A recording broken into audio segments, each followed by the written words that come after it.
ERP execution की इस video में हम ह्यूमन रिसोर्स मॉड्यूल के बारे में बात करेंगे। इस ह्यूमन रिसोर्स मॉड्यूल में जो सब मॉड्यूल्स हैं उनमें staff directory, staff attendance, payroll, approve leave request, apply leave, leave type, teachers rating, department designation और डिसेबल्ड स्टाफ है। आज की इस वीडियो में हम स्टाफ डायरेक्टरी के बारे में बात करेंगे और इस स्टाफ डायरेक्टरी से रिलेटेड जितनी भी सिस्टम डिपेंडेंसीज हैं उनको समझेंगे और उनके बारे में बात करेंगे। सबसे पहली चीज, जब हम स्टाफ डायरेक्टरी पर क्लिक करते हैं तो हमारे सामने एक स्क्रीन अपीयर होती है जिसमें एग्जिस्टिंग डाटा को किसी भी क्राइटेरिया के जरिए सेलेक्ट किया जा सकता है। यहाँ से देखा जा सकता है कि इस वक्त हमारे पास कार्ड व्यू और लिस्ट व्यू दो ऑप्शंस मौजूद हैं, जबकि हमारे पास नया सिस्टम होने की वजह से कोई डाटा मौजूद नहीं है। हर सिस्टम में सिर्फ एक यूजर बाय डिफॉल्ट ऐड है और उसका नाम है सुपर एडमिन। इसके अलावा हमारे पास अभी तक नए सिस्टम होने की वजह से स्टाफ में कोई डाटा मौजूद नहीं है। लिहाजा आपके पास भी जो सिस्टम इंस्टॉल हुआ है उसके अंदर कोई स्टाफ ऐड नहीं होगा। लिहाजा हम इसमें अब एक सैंपल डाटा ऐड करते हैं और इसके प्रोसेस फ्लो और मैनेजमेंट को समझते हैं। सबसे पहली चीज यहाँ पर जो आपको नजर आ रही है वो रोल है। इस ईआरपी सॉफ्टवेयर के ह्यूमन रिसोर्स मॉड्यूल के अंदर स्टाफ को मैनेज करने के लिए मुख्तलिफ रोल्स बनाए गए हैं। फॉर एग्जाम्पल, एडमिन एक रोल है। इस एडमिन रोल में मुख्तलिफ स्टाफ मेंबर्स असाइन किए जा सकते हैं। टीचर एक रोल है, इसमें मुख्तलिफ teachers as a staff add किए जा सकते हैं। अकाउंटेंट, लाइब्रेरियन, रिसेप्शनिस्ट, इसी तरीके से मुख्तलिफ रोल्स क्रिएट किए जा सकते हैं कि जिसके अंदर हम बाद में स्टाफ ऐड करेंगे। इन रोल्स में मुख्तलिफ स्टाफ मेंबर्स को असाइन किया जाएगा। अब सबसे पहली बात समझने की ये है कि ये रोल्स आपने कहाँ से डिफाइन करने हैं। इस वक्त मैं चूंकि सुपर एडमिन में बैठा हूं, मेरे पास इस वक्त सिस्टम के तमाम राइट्स मौजूद हैं। लिहाजा मैं आपको समझा देता हूं कि ये रोल कहां से ऐड किए जा सकते हैं, मगर हर कोई यूजर इस अंदाज में रोल्स को ऐड नहीं कर पाएगा। लेकिन मैं आपको ये प्रोसेस बता देता हूं ताकि हमारे स्कूल में जो भी सुपर एडमिन या ओनर हो वो इसको एग्जीक्यूट कर सके और सिस्टम में डाटा एंटर कर सके। तो ये रोल्स बाय डिफॉल्ट जो मैंने पहले से बना रखे हैं, इनको हमने सिस्टम सेटिंग्स में आके यहाँ पर रोल परमिशन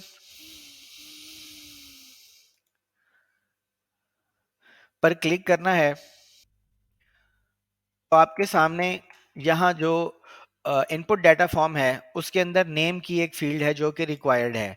यहाँ पे आप कोई भी नाम रोल का असाइन कर सकते हैं। फॉर एग्जांपल, क्लास टीचर हम ये भी ऐड कर सकते हैं। फॉर एग्जांपल, सेक्शन हेड, ये भी एक नया रोल असाइन किया जा सकता है। For example, campus head,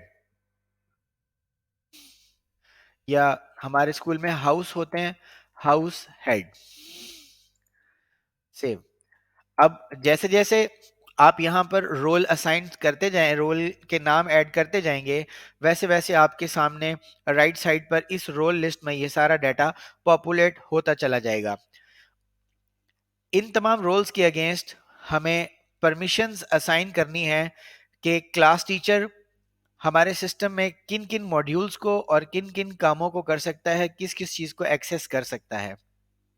section head को क्या अलाउड होगा, हाउस हेड को क्या अलाउड होगा। इस वक्त हम फॉर एग्जांपल अगर लाइब्रेरियन की असाइन परमिशन के मॉड्यूल में आए तो यहाँ पर हमारे पास ये तमाम मॉड्यूल्स के कंट्रोल्स अवेलेबल हैं, लेकिन हमने एक लाइब्रेरियन को उसकी स्पेसिफिक टास्क्स परफॉर्म करने के लिए यहाँ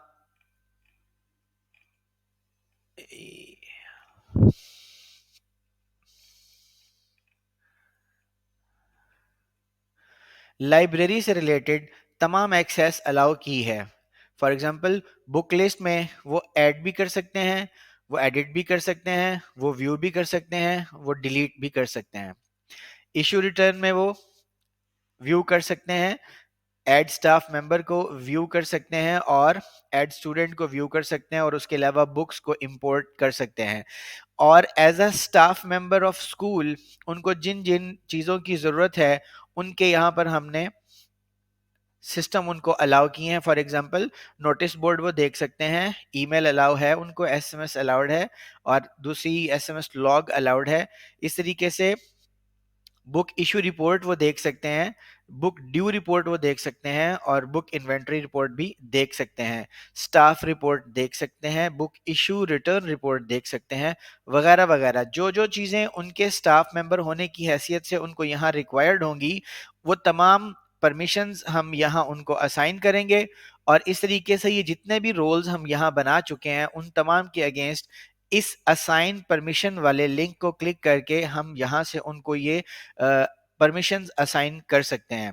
इस रोल का नाम अगर हमने एडिट करना हो तो उसके लिए उसके साथ वाला लिंक अवेलेबल है, जिस पर क्लिक करके हम यहाँ पर एडमिन्स फॉर एग्जांपल अपने नाम को एडिट कर सकते हैं, और ज़रूरत पड़ने पर इन तमाम डाटा को एक्सपोर्ट और प्रिंट भी किया जा सकता है।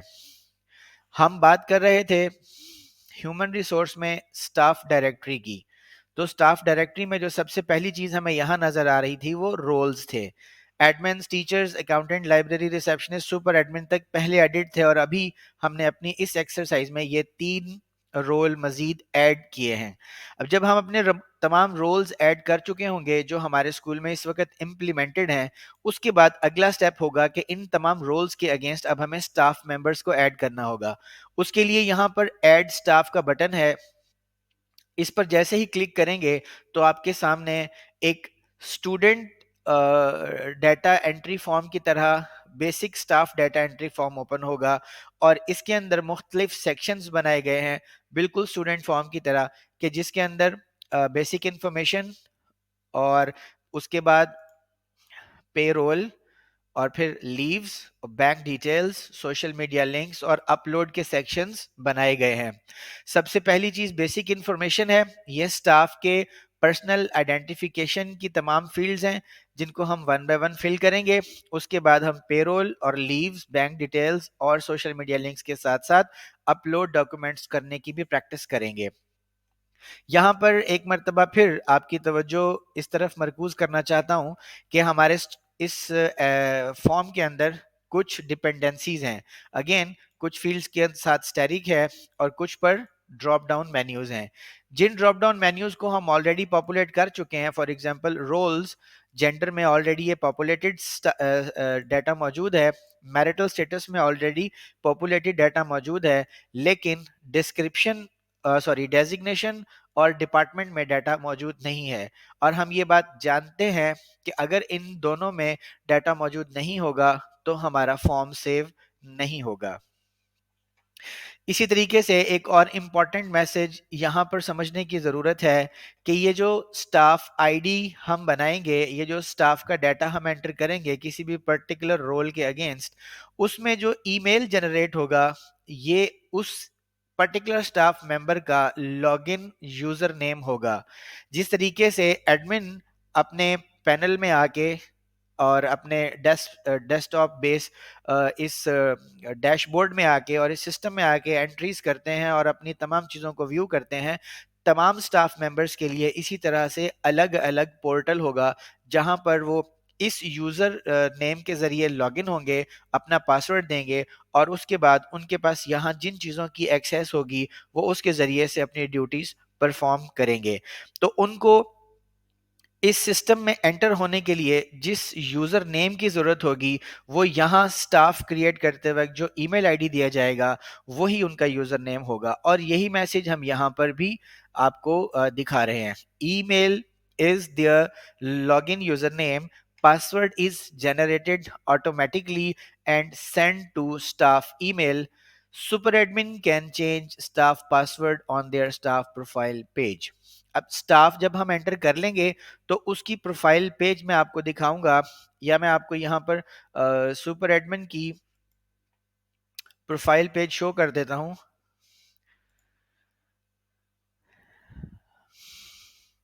यहां से ये अपना पासवर्ड चेंज किया जा सकता है। जब आपके पास आपका यूज़र नेम और पासवर्ड आपको ईमेल हो जाएगा, उसके बाद आप अपना पासवर्ड यहां से आकर चेंज कर सकते हैं। मैं चूंकि इस वक्त सुपर एडमिन के रोल में मौजूद हूं, लिहाजा सुपर एडमिन जो है वो अपना पासवर्ड खुद चेंज कर सकता है और बाकी स्टाफ मेंबर्स का पासवर्ड भी चेंज कर सकता है।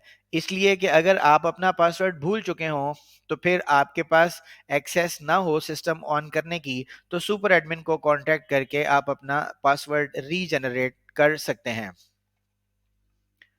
स्टाफ डायरेक्टरी के इस मॉड्यूल में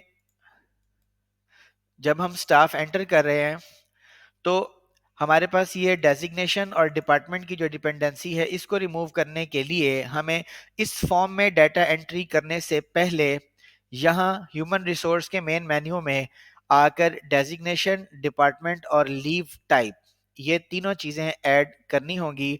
इसी वीडियो में हम इसको ऐड करते हैं और फिर अगली वीडियो में हम अपनी इस स्टाफ डाटा इंफॉर्मेशन को ऐड करके सेव करके बाकी चीजों की एग्जीक्यूशन देखेंगे।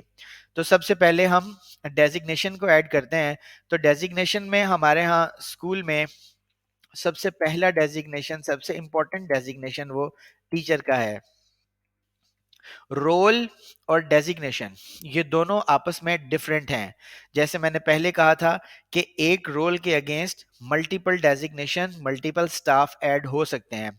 इसी तरीके से हर एक टीचर, हर एक आदमी जो हमारे स्टाफ मेंबर्स के तौर पे हमारे साथ काम कर रहा है, उसकी डेजिग्नेशन भी असाइन करना जरूरी है।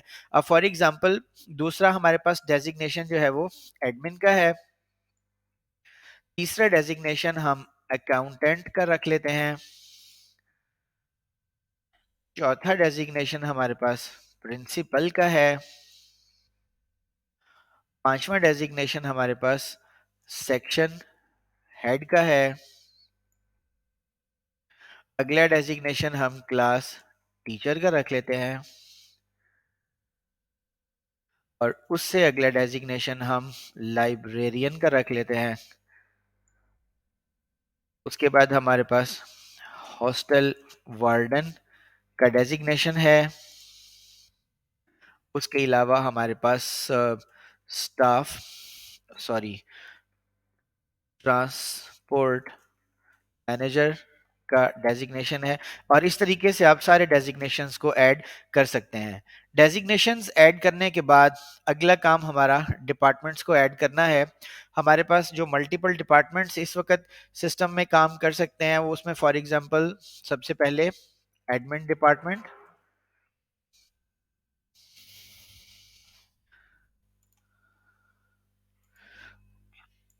उसके बाद एग्जामिनेशन डिपार्टमेंट, उसके बाद एकेडमिक्स डिपार्टमेंट,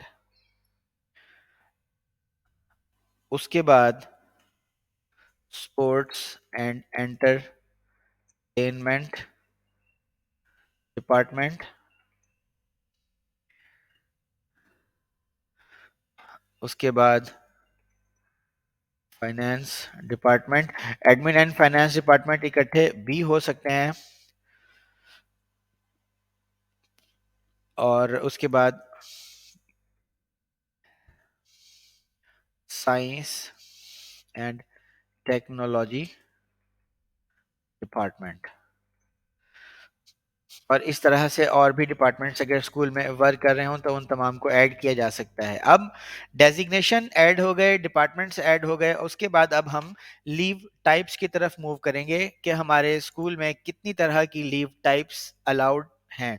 फॉर एग्जांपल सबसे पहले मेडिकल लीव्स अलाउड हैं।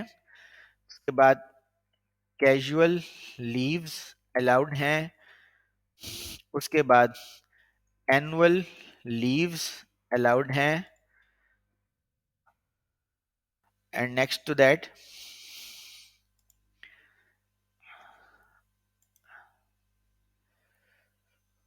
it's not getting saved.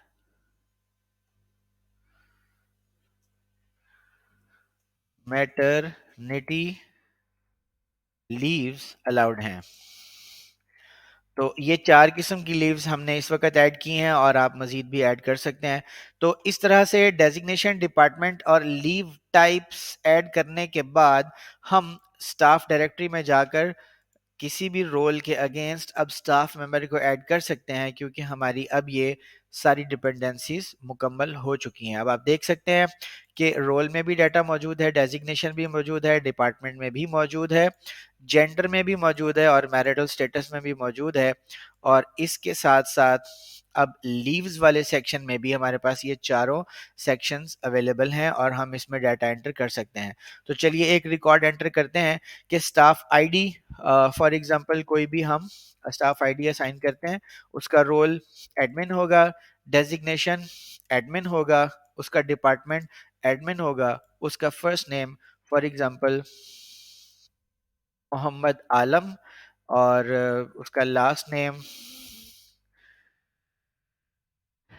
Qasim, father name is Hussain Ali, mother name not required.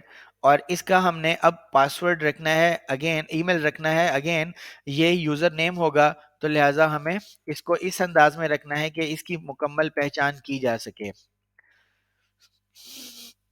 Alam Qasim @, espapps.pk, gender male, date of birth for example May 17, date of joining in our school is February 2, phone number, emergency contact number. ये भी recommended है कि यहाँ पर लाजमी 2 numbers enter किए जाएं, ताकि अगर एक नंबर ना मिल रहा हो तो उसको दूसरे नंबर पर कांटेक्ट किया जा सके। और इसी तरीके से फिर कोई फोटो आप इसमें अटैच करना चाहते हैं, उसका करंट एड्रेस इस्लामाबाद और permanent address Islamabad. Qualification masters, work experience 2 years। Note, यहाँ पर कोई भी चीज़ ऐड की जा सकती है कि medical checkup pending, for example data enter कर रहे हैं, कोई भी चीज़ ऐड की जा सकती है। उसके बाद पेरोल के सेक्शन में ईपीएफ का मतलब है एम्प्लॉय प्रोविडेंट फंड नंबर। अगर स्कूल प्रोविडेंट फंड पर काम कर रहा है, अलाउ कर रहा है और उसकी कोई पॉलिसी है, तो फिर उस पॉलिसी के मुताबिक यहाँ पर उसका प्रोविडेंट फंड नंबर असाइन किया जाएगा। फॉर एग्जाम्पल हम यहाँ पर एक डमी डाटा एंटर कर लेते हैं। उनकी बेसिक सैलरी 15,000 है, कॉन्ट्रैक्ट टाइप या परमानेंट है या प्रोबेशन पे है, अभी उन्होंने स्टार्ट किया है तो हम इसको प्रोबेशन पीरियड कर लेते हैं। बल्कि ये फरवरी की चूंकि डेट हमने लिखी है, ज्वाइनिंग डेट 2 फरवरी, तो प्रोबेशन पीरियड 6 महीने का होता है, इससे ज़्यादा नहीं होता, लिहाजा ये परमानेंट टाइप है। वर्क शिफ्ट इज मॉर्निंग और location is Islamabad. Medical leaves इनको साल में कितनी अलाउड होंगी, फॉर एग्जाम्पल 14, कैजुअल कितनी अलाउड होंगी 14, एनुअल कितनी अलाउड होंगी 10, और मैटरनिटी लीव्स जो भी स्कूल की पॉलिसी होगी वो 30 की है, 40 की है, 45 की है, जो भी है वो यहाँ पे मेंशन होगा। मैटरनिटी लीव्स अमूमी तौर पे ख़वातीन के लिए होती है, मगर कुछ इंटरनेशनल ऑर्गेनाइजेशंस में मेल को भी मैटरनिटी लीव्स दी जाती हैं एज अ स्पाउस सपोर्ट। तो यहाँ पे अगर स्कूल की पॉलिसी हो तो ठीक, और अगर नहीं हो तो यहाँ पे आप कुछ भी ना लिखिए मेल की सूरत में। लेकिन यहाँ हम चूंकि सैंपल डाटा एंटर कर रहे हैं, लिहाजा यहाँ पर हमने 45 ऐड किया। उसके बाद बैंक डिटेल्स नॉट रिक्वायर्ड। अगर आप सैलरीज बैंक में देते हैं तो फिर यहाँ पर आप लिख सकते हैं, for example account title is Alam Qasim, उनका bank account number is 06241 ABCD whatever, and bank name is for example Bank Al Falah। IFSC code is not required and branch is F7 Markaz branch। Then उनका कोई social media link, for example Facebook का link है, Twitter का है, LinkedIn का है, Instagram का है। ये बहुत इंपॉर्टेंट सेक्शन है सोशल मीडिया लिंक का, स्कूल के पर्सपेक्टिव में भी और स्टाफ के पर्सपेक्टिव में भी। दरअसल हमारा जो भी स्टाफ मेंबर हमारे साथ कनेक्ट होता है, उसका ये सोशल लिंक का डाटा अगर हमारे पास मौजूद हो, तो हम उसके साथ हमेशा कांटेक्ट में रह सकते हैं। वो हमसे फ़ायदा उठा सकता है, हम उससे फ़ायदा उठा सकते हैं, हम एक दूसरे की सपोर्ट और हेल्प भी कर सकते हैं। और इससे सबसे बड़ी बात यह है कि हमारा नेटवर्क डेवलप होता है, और network to network, network to network जो है वो बिकम्स योर नेट वर्थ। तो ये बहुत इंपॉर्टेंट सेक्शन है। हम आपको रिकमेंड करेंगे कि जब हम ईआरपी इंस्टॉल करने के बाद we are trying to go digital, so we must add all these social media links in order to get connected every time। और इसलिए भी कि हम अपने इस डिजिटल नेटवर्किंग को इम्प्रूव कर सकें और उससे हमेशा फ़ायदा उठा सकें। उसके बाद अगले सेक्शन में यहाँ पर आप देख सकते हैं कि उसका रेज़्मे, उसका जॉइनिंग लेटर और अदर डॉक्यूमेंट्स को यहाँ पर ऐड किया जा सकता है। अब सपोज़ ये तमाम चीज़ें हम ऐड कर लेते हैं, उसके बाद हम इसको सेव करेंगे तो हमारे पास ये डाटा स्टाफ का क्रिएट हो जाएगा, रिकॉर्ड सेव्ड सक्सेसफुली। यहाँ पर हमने डमी पिक्चर लगाई थी, नाम मोहम्मद आलम कासिम था। यहाँ पे ये स्टाफ मेंबर ऐड हो चुका है। कार्ड व्यू करेंगे तो इस तरह से नजर आएंगी, और लिस्ट व्यू अगर करेंगे तो आपको डाटा इस तरह से नजर आएगा। जैसे ही आप इसके शो लाइंस पर क्लिक करेंगे तो आप यहाँ पर स्टाफ डाटा फोल्डर में एंटर हो जाएंगे, जहाँ पर उसकी तमाम डिटेल्स को एक ही पेज पर देखा जा सकता है। यहाँ से उसके रिकॉर्ड को एडिट भी किया जा सकता है, पासवर्ड को चेंज किया जा सकता है, और दीगर काम भी जो हम देखना करना चाहें वो स्टाफ मेंबर से रिलेटेड कर सकते हैं। तो आज की इस वीडियो में हमने ह्यूमन रिसोर्स मॉड्यूल का स्टाफ डायरेक्टरी और उसके साथ dependent items, leave type, department designation और रोल मेकिंग, ये सारे काम हमने इस वीडियो में सीखे और समझे। हमारी इस वीडियो में जिन चीज़ों को हमने डिस्कस किया, अगर इससे रिलेटेड कुछ चीज़ें मज़ीद आपके जहन में पैदा हो रही हों और आपके जहन में कुछ सवालात हों और हम उनको अभी तक इस वीडियो में एड्रेस ना कर सके हों, तो आप अपना वो क्वेश्चन हमारे इस वीडियो के कमेंट सेक्शन में लिख कर हमसे पूछ सकते हैं। और इसके अलावा हमारी वेबसाइट www.espc.pk पर विजिट करके कॉन्टैक्ट अस फॉर्म के ज़रिए से वो क्वेरीज कर सकते हैं।